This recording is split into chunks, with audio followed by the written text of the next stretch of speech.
Me fala aí, você está vendendo ações ou você está comprando ações nesse momento? Você já reparou que basta a bolsa começar a subir, que começa a surgir no mercado um monte de recomendação de venda? Você consegue saber qual recomendação faz sentido? Ou você simplesmente vai pelaquela lógica contrária, né? Se mandam comprar, eu vou vender. Se mandam vender, eu vou comprar.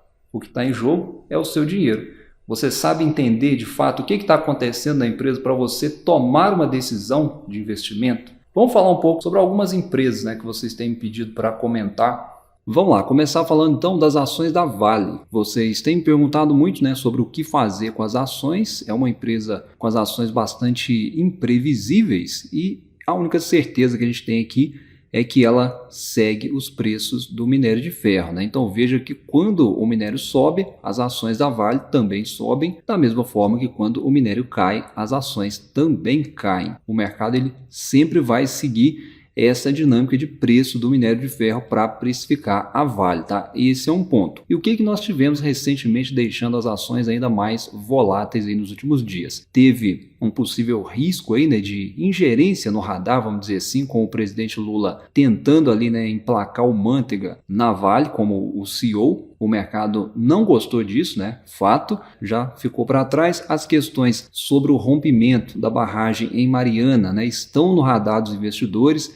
e pesaram sim nas cotações da empresa, né? O valor que a empresa pode ter que desembolsar aí, né, pode chegar a 98 bilhões. Lembrando que essa queda, né, foi repercutindo aí, né, os desenrolares sobre os processos de indenização sobre Mariana ainda, tá? Aquele rompimento foi lá em 2015, ainda tem o de Brumadinho que aconteceu mais recente, em 2019, e que pode causar muitos outros processos e futuros desembolsos aí por parte da Vale ainda, tá? Tem julgamento na Inglaterra também, né, ainda referente ao rompimento lá de Mariana também. Enfim, aqui no Brasil o governo deve seguir pressionando a empresa, seja com ou sem o Manteiga no radar aí para comandar a empresa. Então, em meio a isso, né, as ações recuaram bastante, somou-se tudo dentro aí de um catalisador negativo, ao mesmo tempo em que o minério de ferro começou a cair de novo, né? Então, o resultado, né, foi começar a surgir recomendações de venda aí para as ações da empresa. Se a gente olhar aqui o consenso de mercado entre os analistas, né, tinham várias recomendações.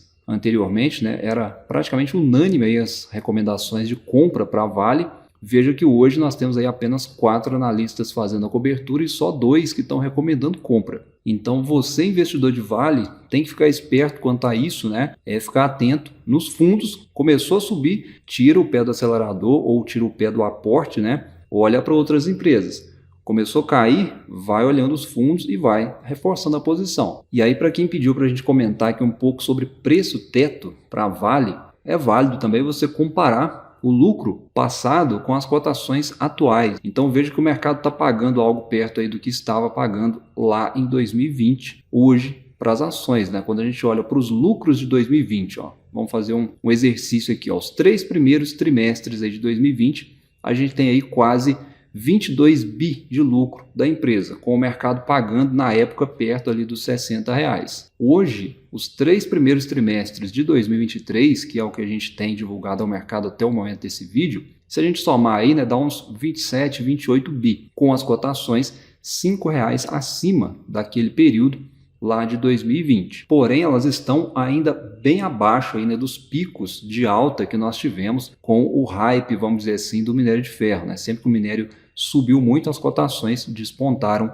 seguindo a commodity. Então, esses picos aqui eu fico de fora, né? Então, se a gente olhar para frente, né, a gente tem aí um 4º trimestre que deve vir superior ao 3º trimestre, muito fundamentado pelos dados aí de produção que a empresa já vem divulgando ao mercado, e pelo fato também do minério de ferro ter subido no 4º trimestre. Isso vai incrementar os resultados da empresa. Mas o mercado já sabe disso, tá, pessoal? Então, o mercado não está afim de pagar muito mais por essa informação, porque ele já tem ela. Então, na minha opinião, né, para empresas de commodity, especificamente para a Vale, o mais inteligente aqui seria a gente traçar um preço teto ali sempre próximo dos preços de fundo, mas é você que sabe, né? Você poderia também traçar um preço teto com base nos dividendos pagos nos últimos 5 anos, mas aí ficaria um pouco distorcido, né, por conta do dividendo pago em 2021 que foi bem atípico, né? Principalmente se você usar ali a taxa mínima de 6% erroneamente, né? Como muitos usam aí para qualquer tipo de empresa. Essa é uma estratégia que funciona, mas existem critérios a serem seguidos e para Vale, na minha visão, não funciona. Sem falar que seu preço teto vai lá para os R$100, né? Então, R$100 de cotação era nesses preços aqui de minério de ferro nas alturas, ou seja, isso nos dias de hoje é impensável, né? Então não faz muito sentido. Já o preço teto baseado no dividendo projetivo já seria um pouquinho mais interessante, porém, como a gente viu, né, os lucros da empresa dependem dos preços do minério de ferro e eles são muito voláteis. O lucro da empresa ele segue essa volatilidade, ele segue a commodity, o que vai deixar naturalmente os resultados mais cíclicos e as ações sempre muito voláteis. Sem falar que você fica sempre refém também da economia chinesa demandando pela commodity. Então, para você não ter dor de cabeça com Vale, é melhor ficar fundamentado, né, ou posicionado ali próximo dos fundos, R$60, R$65. Se você está otimista aí com a retomada na China, até 70 é barato, olhando valuation. Mas não necessariamente R$70 é um bom preço teto, tá? Se a gente olhar para EV/EBITDA, né, que é o que o mercado olha muito aí para Vale, é um desconto perto aí de 4 vezes EBITDA, ou seja, EV, valor de firma, EBITDA, considere aí como se fosse a geração de caixa operacional da empresa. Então, quantas vezes essa geração de caixa pagaria o EV? No exemplo aí, em 4 vezes, né? Ou em 4 anos. É um tempo pequeno, então sinaliza para nós aqui o desconto. Mas nesse tipo de empresa é sempre bom ser mais conservador. É ação aí para a gente ter um percentual pequeno da carteira alocado, tá, pessoal? O hype aí das commodities passou. E a empresa ainda pode ser responsabilizada, né, e ter que arcar aí com mais alguns bilhões em reparações por conta aí das barragens que se romperam no passado e o mercado vai colocar isso na conta hoje. Então, respondendo aí quem tem me perguntado muito sobre Vale, é uma ação que sempre vai estar no radar do investidor, não tem jeito, né? É uma das maiores empresas que a gente tem na nossa bolsa, tem maior representatividade no Ibovespa, o investidor estrangeiro está de olho em Vale, principalmente, né, com o mercado tentando adivinhar ali nos rumos da economia chinesa e por isso é preciso ter estômago. Já para o investidor mais tranquilo, né, que está buscando dividendos, considerando os lucros da empresa retomando, né, e caso o minério se mantenha ali estável, ela pode sim pagar bons proventos em 2024. Inclusive, né, já pode até colocar no radar aí, se você é esse tipo de investidor, para a Datacom. Provavelmente, né, ela deve anunciar algo em fevereiro agora, né? Veja que a Datacom pode ser em março, né? Nos últimos anos aí vem sendo no mês de março. Então, fevereiro agora que você já tem que monitorar porque ela deve anunciar a qualquer momento no mês de fevereiro. No ano passado, inclusive, né, ela divulgou uns dias antes ali do resultado e a data aí do balanço já está chegando, né? O resultado trimestral será divulgado ainda esse mês. Dependendo do resultado, as recomendações de venda podem continuar, porque o mercado já criou a sua expectativa e ela está aqui sendo refletida nesse preço de tela. Por isso, a depender do resultado, a depender do dividendo, se ela anunciar, podem surgir aí oportunidades para mais vendidos se posicionando ou para compradores demandando aí pelas ações, tá? Me fala aí se você é investidor de Vale, se você está comprando as ações ou se você fica de fora. E ainda falando aqui, né, de recomendações de venda e preço teto, eu listo aqui também, né, a BB Seguridade. As cotações também corrigiram aí nos últimos pregões, né, estão abaixo do nosso preço teto que eu tracei recentemente em R$ 33. Passou aí a Datacom do último anúncio de dividendos, as cotações corrigiram e de quebra saíram nessas notícias aqui, né, por exemplo, manchetes dizendo assim, né, Citi rebaixando BB Seguridade para neutro e Caixa Seguridade para venda. Então isso aí ajudou a assustar o mercado. Eu vou até colocar a Caixa Seguridade aqui no nosso contexto, porque falar de uma é falar da outra também, o negócio é o mesmo. E o que muitos não entendem em relação a esse tipo de manchete aqui é que faz parte, tá, pessoal, do mercado, esse tipo de coisa. Os grandes fundos, os grandes bancos, os grandes gestores, eles têm que entregar resultado para os assinantes, para os cotistas, para os investidores, para o seu portfólio de clientes. Faz parte do mercado, isso não é ilegal, tá? Eu não vejo isso, inclusive, nem como um ponto negativo, muito pelo contrário, eu vejo como uma grande oportunidade. O grande upside do mercado está nesses movimentos, tá, pessoal? Imagine se todo mundo só comprasse ações, só comprasse.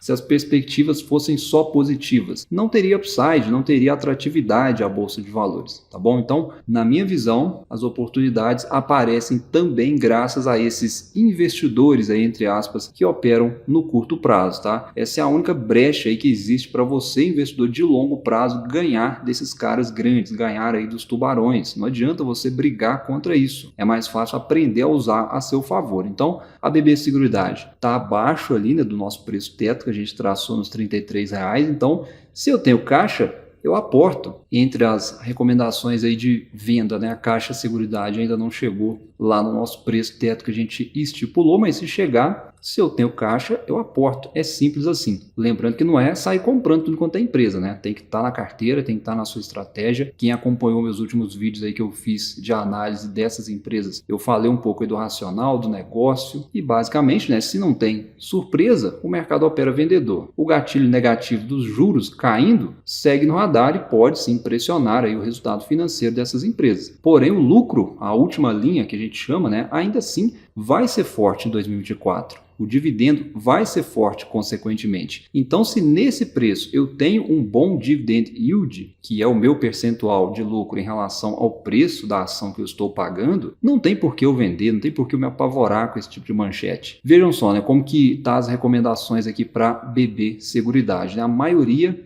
aguardando. Já quando a gente olha aí para a Caixa Seguridade, ela ainda está um pouco mais visada, né? Porque a empresa tem mais gatilhos positivos de curto prazo do que negativos. A BB Seguridade, para quem olha dividendos, talvez até agosto ali, né? Que a gente vai ter a próxima data para dividendo, ela pode seguir mais pressionada caso a Selic continue caindo. Então, é deixá-la fortemente no radar, fundamentado nos resultados fortes. O mesmo racional destaco aqui para a Caixa de Seguridade, foco no resultado operacional, queda de juros é apenas um detalhe. E ainda pegando o gancho aqui das commodities metálicas, né? Eu não posso esquecer de mencionar que a Gerdau, né, também abaixo ali dos R$10. O mercado vem batendo bastante aí, né, nas cotações. Os analistas também, né, que fazem a cobertura estão fora do ativo, muito diferente do que alguns meses atrás, que todo mundo recomendava a compra de Gerdau. E por esses e outros fatores aí, a empresa está com as ações bastante descontadas hoje. É um ótimo preço teto, inclusive, até os R$10 aí para estar reforçando o aporte aos pouquinhos, tá, pessoal? Vale e Gerdau são empresas aí para menor exposição, nem é recomendado você ter as duas em carteira, a depender aí do seu capital investido, tá? É ter uma empresa e levando ali bem devagarinho com aportes bem controlados, tá? Então, pessoal, no geral, eu acho que em relação a essas empresas aí que vocês me mandaram dúvidas, acho que não tem muito com o que se preocupar.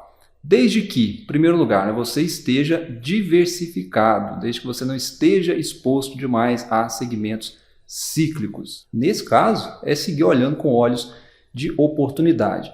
Segundo ponto, foca sua análise no resultado das empresas.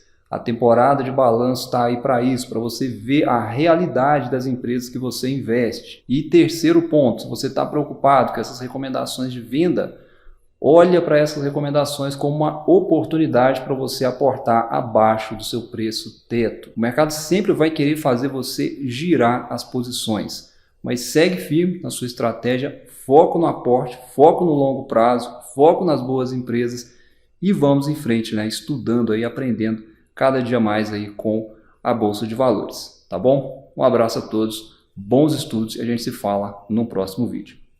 Até lá!